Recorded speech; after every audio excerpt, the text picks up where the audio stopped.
Over time, dealing with bipolar disorder can certainly take a lot out of an individual. And we get emails at healthyplace.com and people who come to our chat conferences saying, I feel hopeless. How do you respond to that? I feel hopeless. I felt hopeless before I was diagnosed. So the first thing I would say is a diagnosis is a wonderful thing.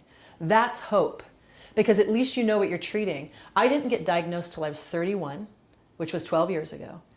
I spent my life floundering. What's wrong with me? I'll never get better. Why can't I settle down? Now that's hopelessness. So when I was diagnosed, I at least had some hope. But then, of course, those of us who don't respond well to medications, I started losing my hope again. And I spent many years, what am I going to do? And then when I wrote my treatment plan and started using the plan I talk about and that we talk about on Healthy Place, I got hope again. And then it's dashed because I get suicidal or I get manic and I do something stupid. So there's a saying, hope springs eternal. In other words, it's going to keep coming back. When you're depressed, there's no such thing as hope. When you're manic, it's all hope. So you create your own.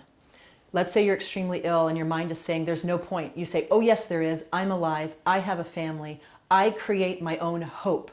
And that's how I deal with it. But I do feel hopeless as I get older, that the illness might get worse. But then I say, I'm here.